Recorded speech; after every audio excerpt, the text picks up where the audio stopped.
సన్నిధి మనలను ఆనందింపచేసేది. ఆమేన్.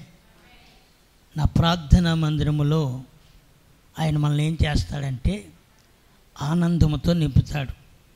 చూడండి, అన్న ఏడుస్తూ వచ్చింది. ఎక్కడికి చెప్పాలి నోరు తెరిచి. అన్న సిలోహులో ఉన్న దేవుని మందిరానికి ఏడుస్తూ వచ్చింది. దేవుడు ఆమె కన్నీటిని సంతోషంగా మార్చి పంపించాడు. అక్కడి వరకు ఏడుస్తూ వచ్చింది. ఎంత బాధతో వచ్చిందో, ఎంత బరువైన హృదయంతో వచ్చిందో, ఎన్ని నిందలు, చోటుపొట్టి మాటలు ఆమె హృదయాన్ని ముక్కలు చేసాయో. పైకి ప్రేమిస్తున్నట్టుగా కనబడినా ఎక్కడో కాడ వంకర మాటలు మాట్లాడే మనుషులు ఆమె హృదయంలో ఉన్న శాంతిని కాస్త, ఆనందాన్ని కాస్త ఆ మాటలు ఎత్తుకొని పోయేటట్లుగా, ఆ మాటలు విరగ్గొట్టేసేటట్లుగా ఆమె పైకి నవ్వుతున్నట్టుగానే ఉంది, కానీ హృదయం అంతా కూడా వేదనతోనూ నిరాశతోనూ. చూడండి, కొన్నిసార్లు పెదాలతో ఉండే నవ్వు వేరు, హృదయంలో ఉండి వచ్చే నవ్వు వేరు. పీస్ఫుల్గా నవ్వడం, సంతోషంగా నవ్వటం అది ఎప్పుడో కరువైపోయింది ఆమె జీవితంలో. ఏదో నవ్వుతున్నానని అనుకుందే తప్ప ఆమె హృదయం లోతులోనికి వెళ్తే గాయపడిన మాటలు, గాయం చేసిన ఆ సూటిపుట్టి మాటలు ఆమె హృదయాన్ని ముక్కలు చేసి వేదనాభరితంగా చేస్తే సిలోహులో నా దేవుడు ఆమె కన్నీటిని నాట్యముగా మార్చేశాడు. స్తోత్రం. సిలోహులో అన్న జీవితంలో ఒక అద్భుతమైన అనుభూతి పొందింది. ఆమె తను కార్చిన ప్రతి కన్నీరు నిష్ప్రయోజనం కాలేదు సుమా. తన హృదయాన్ని నీళ్ళ వలె కొమ్మరించిన ప్రతి ఆర్తధ్వని పరమందున్న దేవుడు చెవి యొగ్గ ఆలకించేశాడు.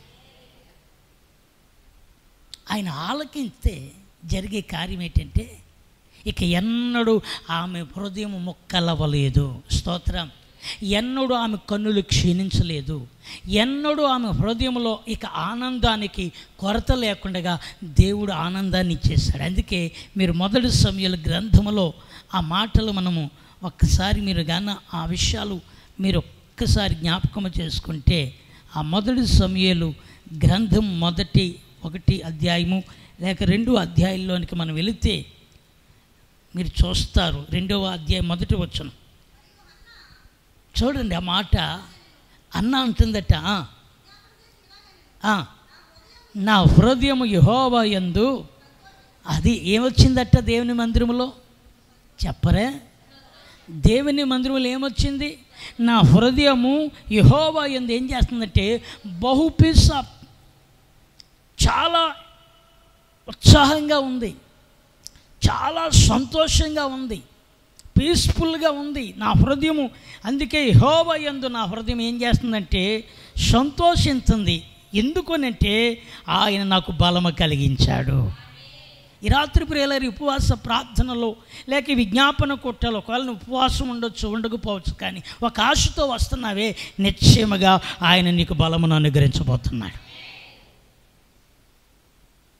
నీ బలహీనతలను బట్టి నువ్వు ఏదైతే జరగదనుకుంటున్నావో ప్రభు వాటిని జరిగించబోతున్నాడు. అవి ఏమైనా సరే, అది ఎలాంటి విధమైన నిన్ను కలవరపరిచే, నిన్ను ముందు వెనకకి వెళ్ళకుండా ఆటంకపరిచే ఎలాంటివైనా సరే ఆయన మనలను బలముతో నింపబోతున్నాడు, జయమివ్వబోతున్నాడు. స్తోత్రం. అందుకంటది కదా, ఇంకేమంటుందంటే ఇదిగో నా విరోధుల మీద నేను ఇప్పుడు ఏం చేస్తున్నానంటే నేను చాలా అతిశయపడుతున్నాను. దేనికి స్తోత్రం. విరోధులంటే ఎవరు? కొట్టేవాళ్ళు ఇల్లు కాదు. విరోధులంటే ఇంక నీ బతికింతే అనేవాళ్ళు. ఎవరు విరోధులు చెప్పరా? నీ బతికింతే, ఇంక నీకెవరు దిక్కులేరు, ఇక నీకెవరూ పట్టించుకోరు. ఇక నీకు ఎక్కడి నుంచి మేమందరం కూడా ఒకటయ్యాం కాబట్టి ఇక మేమే లేకపోతే నీ దిక్కేంటి? మేమే లేకపోతే ఇక నువ్వు ఎవరితో వెళ్ళి చెప్పుకుంటావు? మేమే లేకపోతే నీకు ఎక్కడి నుంచి సపోర్ట్ వస్తుంది? మేమే లేకపోతే నువ్వు ఏ కార్యమైనా చేయగలవని కలవరపరిచేవాళ్ళు, ఎక్కిరించేవాళ్ళు, ఎప్పుడు మనం దొరుకుతామని మన కోసం అదును చూసి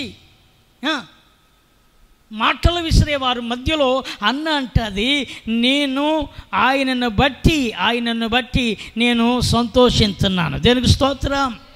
మీరు చూస్తున్నారు కదా, నా విరోధుల మీద నేను ఏం పడుతున్నాను? నా విరోధుల మీద నేను అతిశయపడుతున్నాను. ఎందుకంటే మీరు ఇలా ఉండడం వల్ల నాకు దేవుని హస్తము దొరికింది. అయిలారా, ఈ ప్రార్థనలో ఎందుకో తెలుసా?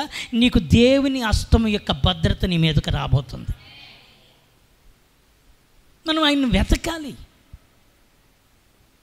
ఏదో నామకార్థం కాదు. ఒకవేళ 4-5 రోజులు ఏదో వచ్చావు, కానీ ఇక్కడికి వచ్చిన తర్వాత నీవు ఒకటి నేర్చుకోవాలి. నేను ఆయన సన్నిధిలో ఖచ్చితంగా నేను సంతోషించబోతున్నాను. నన్ను ఆనందించే వ్యక్తిగా ఆయన చేస్తాడు. అని తప్పక ఆయన ఎన్నడూ మాట తప్పే. ఆకాశం భూమి గతించిపోతాయేమో, కానీ ఆయన ఆశ్రయించిన వారిని ఎన్నడూ ఆయన సిగ్గుపరచడు, విడవడు, ఎడబాయుడు. మీరు అదే అధ్యాయంలో కొంచెం కిందకు వస్తే ఆమె చెబుతుంది, అన్నగారు చెబుతున్న మాటలు ఏంటి అంటే, ఆమె మాట్లాడుతున్న మాటలు 7వ వచనం చదవండి. యెహోవా దారిద్ర్యమును ఐశ్వర్యమును కలుగు చేయువాడు, కృంగ చేయువాడును లేవనెత్తువాడును ఆయనే. దరిద్రులను అధికారులతో కూర్చుండబెట్టుటకును మహిమగల సింహాసనమును స్వతంత్రింపచేయుటకును వారిని మంటిలో నుండి ఎత్తువాడు ఆయనే.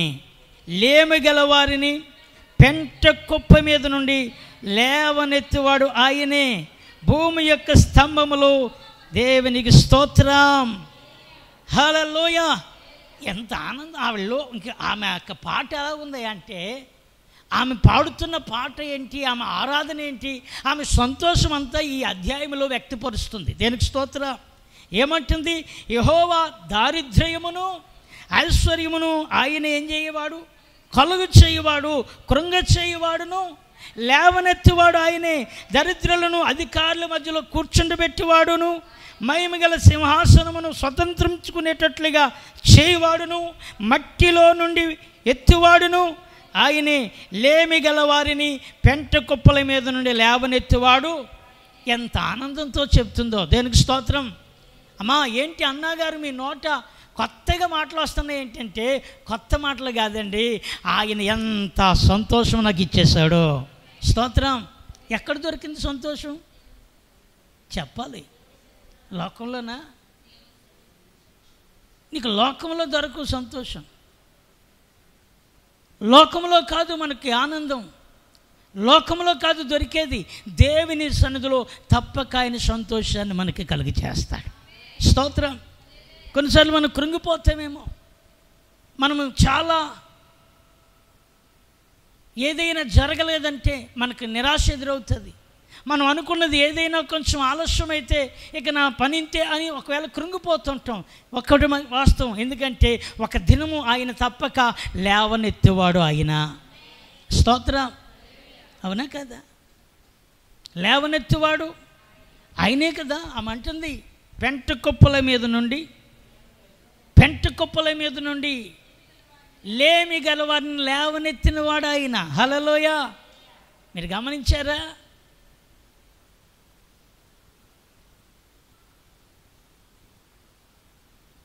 యోసేపు ఎంతటి వాడు? యోసేపు యొక్క చరిత్రను, యోసేపు జీవితాన్ని, యోసేపు యొక్క వృత్తాంతాన్ని మనము ఒక్కసారి మనం మనసులో లేదంటే మనము గ్రహించే ధ్యానించే, యోసేపు అంటాడు కదా,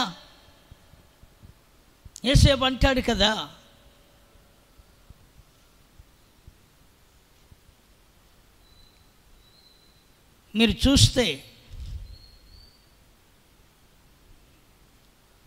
40 ఆదికాండం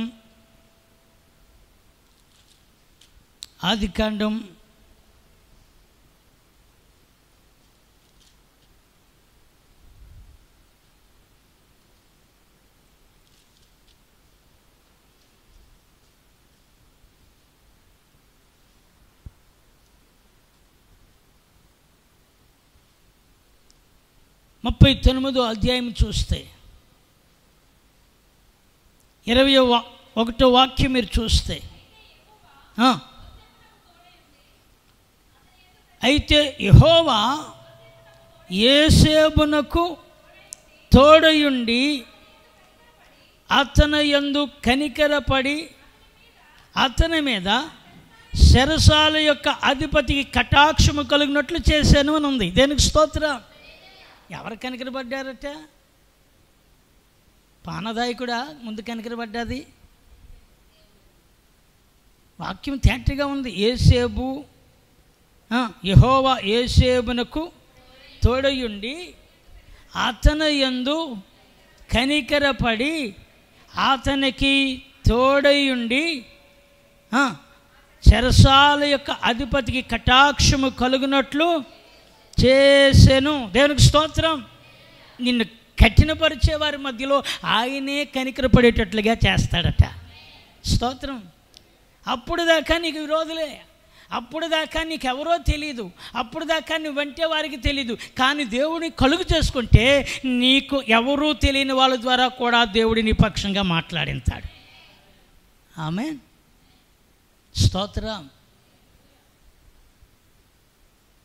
ఆ మధ్యలో శ్రీలక్ష్మి గారు చెప్తుంది, అన్నయ్య లోన్ ఇవ్వనన్నారు, కానీ నేను ఆ లోన్ కోసం ఎక్కడెక్కడికో వెళ్ళి దానికి కొటేషన్ తేవాలి, అది తేవాలి ఇవన్నీ చెప్తే ఇచ్చేదే ఇంత లోన్ అయితే కొటేషన్కి ఎంత డబ్బులు కట్ అవుతే నా చేతికి వచ్చేది ఎంత అని నేను ఆలోచిస్తున్న సమయంలో మళ్ళా వాళ్ళే వచ్చి, అమ్మ ఇక ఏ కొటేషన్కి వెళ్ళొద్దు, ఎక్కడికి వెళ్ళొద్దు, డైరెక్టర్గా నీకు లోన్ ఇచ్చేస్తామని చెప్పారని మాట చెప్పింది. దేనికి స్తోత్రం. ఎవరన్నా తెలుసున్న వాళ్ళ, వాళ్ళు బంధువులా, లేకపోతే నీతో ఎక్కువ పరిచయం ఉన్న వాళ్ళ, తరచూ నీకు వాళ్ళకి మధ్య కొన్ని సంవత్సరాలు బట్టి స్నేహబంధం ఏమన్నా పెరుగుతుందా? తెలియదు. వాళ్ళు ఒక ఉద్యోగస్తులై ఉండి వాళ్ళొక ఉద్యోగస్తులై ఉండి వారి యొక్క ఉద్యోగ బాధ్యతల్లో వాళ్ళు ఎలాంటి ప్రాపర్టీ కావాలో, ఏ రీతిగా వారు ఆ ధనాన్ని వాళ్ళకి ఇవ్వాలో, ఇలాంటి వాళ్ళ రూల్స్ అండ్ రెగ్యులేషన్ ప్రకారంగా వాళ్ళు దానిని పూర్తిగా అలా చేస్తేనే వాళ్ళకి ఇస్తారు. కానీ కొటేషన్ తెమ్మన్న ఆయన కొటేషన్ లేకుండా మళ్ళా చేతికి ఆ డబ్బు ఆ అకౌంట్కి ట్రాన్స్ఫర్ చేశారు. దేనికి స్తోత్రం చెప్పండి. ఎందుకు మాట చెప్తున్నానంటే ఆయన కలుగు చేసుకుంటే కఠినులు మారుతారు. ఆమె చెప్పరా? మరీ అలాగా బిగ్గు పట్టుకుని ఉండొద్దు, కొంచెం ఫ్రీగా ఉండాలి. దేనికి స్తోత్రం. దేవుడు ఇలా ఉండమని లేదు, ఆనందంగా ఉండాలి. ఆమేన్. దేవుని మందిరం ఇది, సంతోషంగా ఉండాలి. కొన్నిసార్లు మనం చప్పట్లు కొట్టాలనుకున్నప్పుడు ఆ మాటలు వాళ్ళకి కాదు, నీలో ఉన్న దేవుని ఆత్మ నిన్ను ప్రేరేపిస్తున్నప్పుడు చప్పట్లు కొట్టి ప్రభుని స్తుతించవచ్చు. స్తోత్రం. మీరు ఒక మాట చూడండి, ఇంగ్లీష్ వాళ్ళు ఆరాధన చేస్తుంటారు. ఎవరు? ఇంగ్లీష్ వాళ్ళు ఆరాధన చేస్తే ఒక్కరు ఒకలా ఉండరు, ఎవరికి అనుకూలంగా వాళ్ళ హృదయ ఆనందాన్ని దేవుని సన్నిధిలో వ్యక్తపరుస్తారు. దేనికి స్తోత్రం. కొందరు నాట్యం ఆడుతూ చేస్తారు, కొందరు డాన్స్ చేస్తూ, కొందరు చేతులూపుతూ, కొందరు బిగ్గరగా స్వరమెత్తి ఎవరి యొక్క హృదయంలో ఉన్న ఆనందాన్ని ఎక్కడ కనపరుస్తున్నారు? దేవుణ్ణి అలా ఆరాధించాలి. దేనికి స్తోత్రం. దేవుని సన్నిధిలో చాలా ఫ్రీగా ఉండాలి. ఆమేన్. ఇది శాసించేది కాదు, ఇక్కడ శాసనం కాదు, దేవుని ప్రేమే ఉంటుంది. ఆమేన్ చెప్పండి. ఇక్కడ ప్రేమే ఉంటుంది, కానీ ఇక్కడ ఎలాంటి శిక్ష కాదు, ఇలాగే అనేటట్లుగా కాదు. ఆయన ఆరాధించాలని ఆ హృదయంలో మనకున్న కోరిక అవసరమైతే మన చేతులు, మన శరీరము, మన ప్రాణము, మన స్వరము, మన యొక్క శరీరంలో ఈ అవయవాలన్నీ కూడా ఉత్సాహంతో గానము చేస్తూ గంతులేస్తాయి. దేవునికి స్తోత్రం. బిగబట్టుకొని ముక్కు మోసుకొని అమ్మో ఏమన్నా అంటారేమో అనేది కాదు. ఇది ఎవరిది? ఇది ఎవరిది? ఇది దేవుని సన్నిధి. నా ప్రార్థనా మందిరము, నేను మిమ్మల్ని ఆనందింపచేస్తాను. దేవుని మందిరంలో ఏముందట? ఆనందం. ఇంటికాడ ఎన్ని ఇక్కడికి మరలా ఇక్కడికి వచ్చినా అయ్యే తలంపులు కాదు. ఇక్కడికి వచ్చాక నీ తలంపుల్లో అయిపోవాలి, దేవుని తలంపులు కలగాలి. స్తోత్ర. దేవుని తలంపుల చేత మనం ఉండాలి. దేవుడే సరసాలలో ఉన్నాడు. ఇప్పుడు ఎవరు? యేసేపు ఎక్కడున్నాడు? ఏమండి, పొతిఫర్ ఇంట్లో ఉన్నాడా? లేడు. ఎక్కడున్నాడు? సరసాలలో ఏమన్నా ముందు మునుపు ఫ్రెండ్స్ ఉన్నారా? ఏం లేరు. సరసాలలో ఖైదీలలాగా అక్కడ దొంగలు ఉంటారు, హంతకులు ఉంటారు, కూనీకోరులు ఉంటారు, దేశద్రోహులు ఉంటారు. ఎలాంటి క్రూరులు ఉంటారో అలాంటి క్రూరులతో ఏ సైనికుడైనా స్నేహం చేస్తాడా? ఏ పోలీస్ అధికారన్నా వాళ్ళతో స్నేహం పెంచుకుంటాడో చెప్పండి? పెంచుకోడు. ఇక్కడ వాక్యం ఏం చెప్తుందంటే, అతడు చెరసాల యొక్క అధిపతికి కటాక్షము కలుగునట్లు చేశాను. చెరసాల అధిపతి అబ్బా, ఎంత గొప్ప ఆధిక్యతో! దేవునికి స్తోత్రం.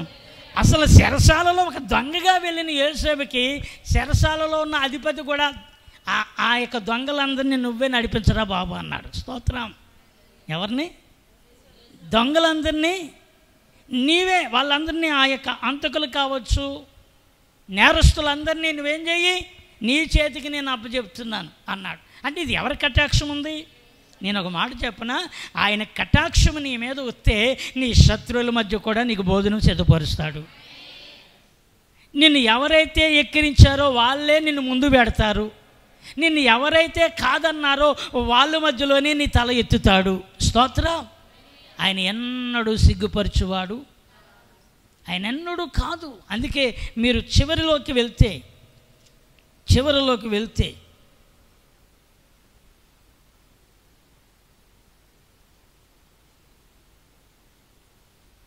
45వ అధ్యాయం మీరు చూస్తే 6వ వచనం 7వ వచనం మీరు చదివితే, 2 సంవత్సరముల నుండి కరువు దేశములో ఉన్నది, సేద్యమైనను కోతైనను లేని సంవత్సరములు ఇంకను 5 వచ్చును. ఇంకా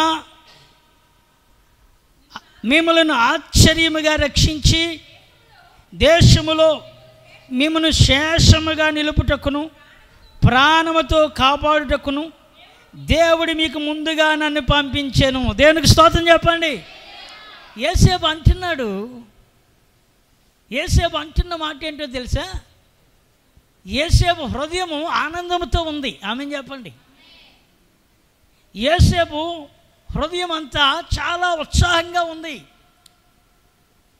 కీడు చేసిన అన్నలు, అమ్మివేసిన అన్నలు, బాధ పెట్టింది అన్నలు, అన్ని రకాలుగా అతనికి ఇన్ని సంవత్సరాలు తండ్రితో సంబంధం లేకుండా చేసిన అన్నలు, వాళ్ళందరూ కూడా ఎదురుగా నిలబడితే ఒక్కొక్కడిని తన కోపమంతా కూడా, తనకి యొక్క గతమంతా జ్ఞాపకం చేసుకుని తనకి ఎంత కీడు చేశారో, ఎంత బాధ పెట్టారో, ఎన్ని రకాలుగా అతని విషయమై వాళ్ళు పగ పెంచుకొని అమ్మేశారో, ఇదంతా అసలు ఉండాలి. కానీ అదంతా మర్చిపోయి సంతోషంగా మీకంటే దేవుడు నన్ను ముందుగా పంపించాడు అంటాడు. దేనికి స్తోత్రం. మీకంటే ముందుగా ఏమంటున్నాడు? దేవుడు మీకంటే నన్ను ముందుగానే ఇక్కడికి ఏం చేశాడు? ఎందుకు పంపించాడంటే మిగిలి ఉన్న శేషాన్ని బ్రతికించడానికి. దేవునికి స్తోత్రం. ఏ శేషమైతే ఇక కనుమరుగైపోతుంది అనుకుంటున్నామో, ఇక 0 అయిపోతుంది అనుకుంటున్నామో, ఇక అక్కడ 0 తప్ప అక్కడ ఏ రకమైన అంకి, ఘనమైన అంకి లేదని అనుకునే వారి మధ్యలో యోసేపు అంటాడు, శేషముగా దేవుడు మనల్ని నిలిపాడు. ఎందుకు నిలపాలయ్యా అంటే ఆయన మందిరములో ఆయన పిల్లలను తలగా చేస్తాడు. ఆయన పిల్లలను ఆయన ఎన్నడూ అందుకే అన్న పాడిన పాటలో ఆయన పెంట కుప్పల మీద ఉన్న దీనులను ఏం చేశాడు? పెంట కుప్పల మీద ఉన్న దీనులను లేవనెత్తువాడు ఆయనే. దరిద్రాన్ని ఆయనే ఐశ్వర్యాన్ని కలిగిస్తాడు. దేనికి స్తోత్రం. దరిద్రులను ఐశ్వర్యవంతులుగా చేస్తాడు. ఒకప్పుడు దరిద్రులమే, కానీ ఇప్పుడు దేవుడు ఐశ్వర్యవంతులుగా చేశాడు. స్తోత్రం. ఎవరిని ఐశ్వర్యవంతులుగా చేశాడు? యోసేపుని. ఆమె చెప్పండి, ఎవరిని చేశాడు? దేవుడు యోసేపుని ఐశ్వర్యవంతులుగా చేశాడు, మిగతా వారిని కాదు. ఎందుకో తెలుసా? మిగతా వాళ్ళు యాకోబుని బట్టి ఒకవేళ ఇదిగో వాళ్ళ ఆ పేరుల్లో అక్కడ ఉండొచ్చు, కానీ యోసేపు యొక్క ఆధ్యాత్మికమైన దేవుని ఆశ్రయించిన విధానం అంతట్లో కూడా యోసేపును దేవుడు అందరి మధ్య హెచ్చించడం ప్రారంభించాడు. స్తోత్రం. వాళ్ళెవరూ నా వాళ్ళు కాదండి, వాళ్ళెవరూ నాకు తెలియదండి, వాళ్ళెవరూ కూడా నాకు సంబంధించిన ఒక్కరు కూడా లేరండి అని ఒకవేళ నువ్వు అనుకుంటే నేను అంటాను, అలాంటి వారు ఎందరున్నా ప్రయోజనం లేదు. కానీ నువ్వు జీవమగల దేవుని మందిరంలో ఉంటే ఆయనే నీ చుట్టూ వారిని తీసుకుని వస్తాడు. స్తోత్రం. ఆయనే తీసుకుని వస్తాడు. ఇప్పుడు యోసేపు దగ్గరికి ఎవరిని తీసుకొచ్చాడు? యోసేపు దగ్గరికి ఎవరిని తీసుకొచ్చాడు? మీరు గమనిస్తే జైలు అధికారిని తీసుకొచ్చాడు. దేనికి స్తోత్రం. ఎవరిని తీసుకొచ్చాడండి? జైలులో ఉండవలసిన వాడిని జైల్లో ఉండనివ్వకుండా జైల్లో విడిపించి జైలు అధికారి అక్కడ వారందరినీ నువ్వు నడిపించు అని ఇచ్చాడు. దేనికి స్తోత్రం. ఎవరు తీసుకొచ్చారు ఇప్పుడు చెప్పండి? దేవుడు జైలు అధికారిని ఎవరి దగ్గరికి తీసుకొచ్చాడు? యోసేపు దగ్గరికి తీసుకొచ్చాడు. అది గ్రహించాలి. దేనికి స్తోత్రం. యోసేపు, అయ్యా నాకేమన్నా పని ఉంటే ఇవ్వండి, ఏమన్నా నాకు చిన్న పని అప్పు చెప్పండి, నేను చేస్తానని యోసేపు కలుగు చేసుకోలేదు.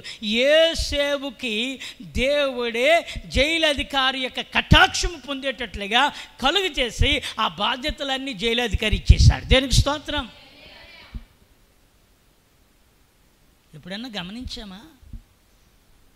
దేవుని కార్యాలు ఎలా ఉంటాయంటే, నీ చుట్టూ ఉన్న వాళ్ళు ధనవంతులు కావచ్చు, కానీ మనం చాలా కొన్నిసార్లు మన చేతిలో ఉన్నది కూడా వాళ్ళకి కనబడకుండా గుట్టిగా జీవిస్తూ ఎవరి దగ్గర మనము చులకనవ్వకూడదని, లేకపోయినా ఉన్నట్టుగా ఉంటూ, లేకపోయినా వారి దగ్గర మనం ఏమాత్రం దిగజారిపోకుండా ప్రభువు మీద ఆనుకుంటామే, అలాంటి వారి మధ్యలో దేవుడిని తల ఎత్తుతాడు. స్తోత్రం.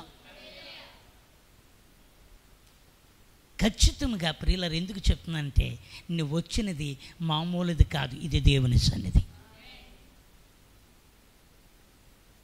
ఇది దేవుని మందిరం. యాకోబు ఒక దినాన్ని అంటాడు, ఇక్కడ నేను ఇంత భద్రత ఎలా అనుభవించాను. రాత్రంతా కూడా ఏం పొందాడు ఆయన? అరణ్యంలో ఏం పొందాడు చెప్పాలి. మీకు వాక్యం ఒక మాట ఇక్కడి నుంచి విడుదలైతే మీ నోట నుంచి జవాబు వచ్చేయాలి. హల్లెలూయా. యాకోబు తండ్రి దగ్గర నుంచి యాసాబు యొక్క పగను తల్లి చెప్పిన తర్వాత ఆ రాత్రి ఆ ఉన్నపాటినే యాకోబు బయలుదేరిపోయాడు. ఇదిగో ఎక్కడో మేనమామ ఇల్లు ఇంకా చాలా కొన్ని మైళ్ళ దూరం ఉంది, అక్కడ వెళ్ళడానికి పొద్దు కొనుక్కుపోయింది. అది రాత్రి, అది భయంకరమైన అరణ్యము, అవి క్రూర జంతువులు, విషపూరితమైన పురుగులు ఆ యొక్క ప్రాంతమంతటిని కూడా అవి తిరుగుతూ భీకరమైన కారు చీకటిలో హానికరమైన అనేక రకాలైన విషపూరితమైన పురుగులు, పాములు, మృగాలు సంచరిస్తున్న ప్రదేశం మధ్యలో యాకోబు దేవుని సన్నిధిలో దేవుని దగ్గర అక్కడ మోకరించి అడుగుతాడు, ఈ రాత్రి నాకు తోడయుండు నాయన అని. అంటే దేవుని సన్నిధి వచ్చేసిందట. దేనికి స్తోత్రం చెప్పండి. ఎంత అద్భుతం అండి. నీ ప్రార్థన దేవుని సన్నిధి తీసుకొస్తుంది, నీ విశ్వాసం దేవుని సన్నిధి తీసుకొస్తుంది, నీ ఆత్మీయత దేవుని సన్నిధి తీసుకొస్తుంది, నీ కన్నీరు దేవుని సన్నిధిని తీసుకొస్తుంది, నీ యొక్క ఒప్పుకోలు దేవుని సన్నిధిని నీ యొద్దకు తీసుకొచ్చేస్తుంది. హల్లెలూయా. ఎంత అద్భుతమండి. ఆ మాటలు చదువుతున్నప్పుడు ఒక సామాన్యుడు ప్రార్థన చేస్తూ ఉంటే మహాదేవుడు ఆలకించి ఆ రాత్రి అంతా కూడా యాకోబుకి ఏ హాని కలగకుండా భద్రత కలుగు చేసేసాడు. దేనికి స్తోత్రం. 100 మంది ఉంటేనే దేవుడు ఆలకింతాడు అనుకోవద్దు. నువ్వు ఒక్కరు వచ్చినా ఇక్కడ ప్రార్థన ఆలకింతాడు. నీ ఒక్కని ప్రార్థన నీ కుటుంబాన్ని దీవెనగా మార్చేస్తుంది. నీ ఒక్కనే ప్రార్థన నీ కుటుంబం అందరికీ రక్షణ కలిగేటట్లుగా ఆయన బ్రతిమలాడుకొని ఆయన సన్నిధిలో కన్నీరు కార్చి ఆయన దగ్గర విశ్వాసంతో అడగగలిగితే నీ ఒక్కడ ప్రార్థన బలమైన కార్యము చేసేటట్లుగా మార్చేస్తుంది.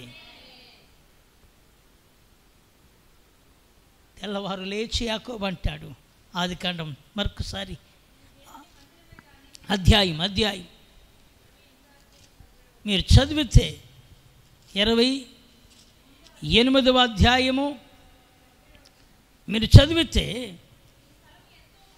యాకోబు నిద్రలేచి అంటాడు కదా. యాకోబు నిద్ర తెలిచి నిశ్చయముగా ఇదిగో యెహోవా ఈ స్థలం ముందున్నాడు, ఇది నాకు తెలియకపోయినే,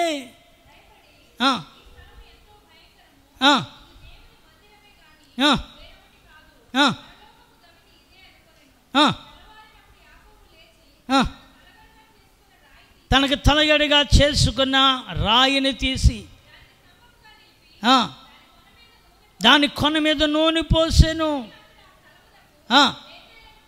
అది మరియు ఆ స్థలమునకు బేతేలని పేరు పెట్టాను. దేవునికి స్తోత్రం. హల్లెలూయా. యాకోబు ఒక్కడే చేసిన ప్రార్థన, యాకోబు ఒక్కడి కన్నీరును దేవుడు అక్కడ నాట్యముగా మార్చేశాడు. ఆమె చెప్పండి.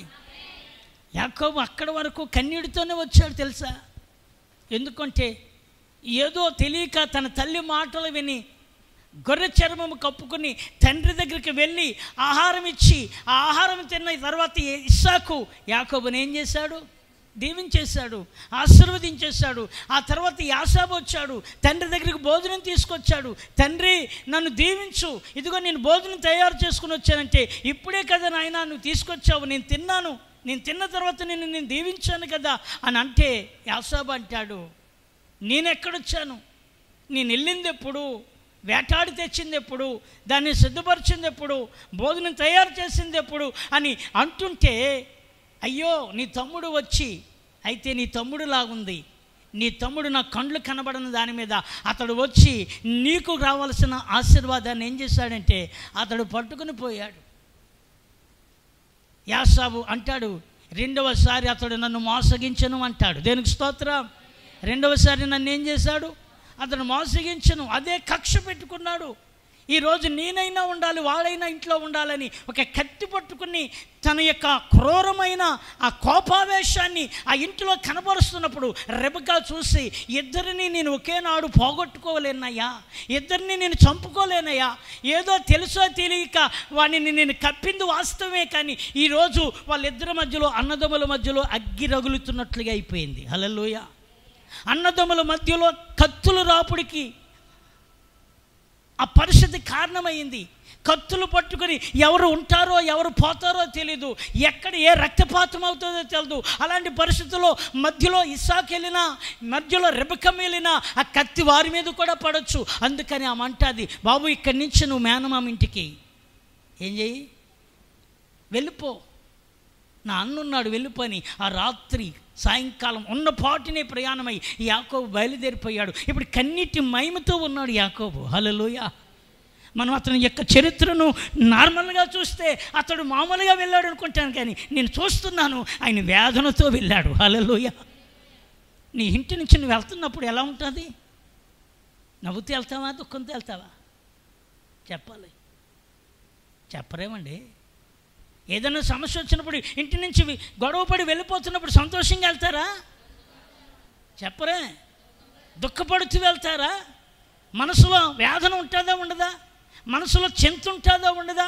మనసులో పైకి కన్నీరు రాకపోయినా కొంత దూరం వెళ్ళాకన్నా నీ హృదయంలో వేదన పుడుతుంది కదా. యాకోబు ఇప్పుడు అరణ్యంలో ఏ దారి లేని పరిస్థితిలో ఒకే ఒక ఆధారం అనుకుంటున్నాడు.